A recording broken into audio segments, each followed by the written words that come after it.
క్రీస్తునందు ప్రియమైన సజీవవాహిని శ్రోతలందరికీ మన ప్రభువును రక్షకుడైన యేసు క్రీస్తు నామంలో శుభములు తెలియజేస్తా ఉన్నాను. పాటలు పాడే అలవాటు అనే అంశాన్ని ఈరోజు మనం ధ్యానించుకుందాం. పాటలు పాడడం అనేది మన మనస్సును ఆహ్లాదపరుస్తూ మన మెదడును మార్చుతుంది. మనం పాటలు పాడినప్పుడు అది చింతను, ఒత్తిడిని ఉపశమనం కలిగిస్తుంది. అదే కొంతమంది కలిసి పాడినప్పుడు వారి గుండె చప్పుళ్లు ఒకరినొకరికి ఏకీభవిస్తాయని కొందరి పరిశోధకుల అభిప్రాయం.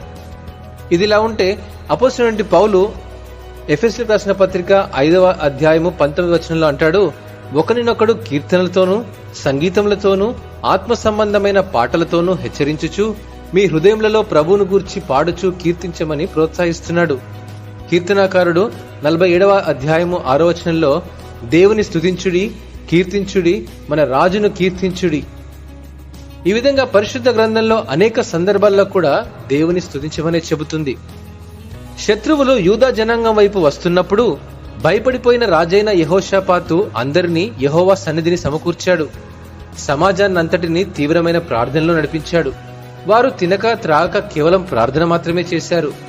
ఏమి చేయుటకును మాకు తోచదు, నీవే మా దిక్కు అని ప్రార్థన చేశారు. మరుసటి దినము యుద్ధరంగంలోనికి నడిచి శత్రువుల మీదికి వెళ్లారు.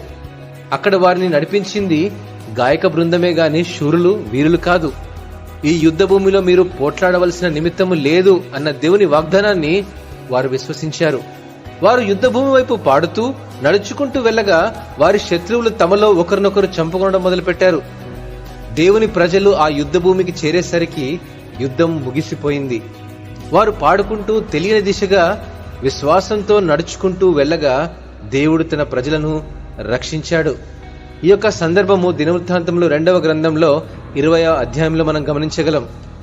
యుక్తమైన కారణాలను బట్టి ఆయనను స్తుతించమని దేవుడు ప్రోత్సహిస్తున్నాడు. యుద్ధ భూమిలోనికి మనం వెళ్ళినా వెళ్ళకపోయినా మన ఆలోచనలను, హృదయాలను, జీవితాలను మార్చివేసి ఎటువంటి సమస్యనైనా అధిగమించగల శక్తి దేవునిని స్తుతించడంలో ఉంటుంది. దేవునితో అనుసంధానమైన హృదయాలు ఆయన స్తుతులను ఆలపిస్తాయి.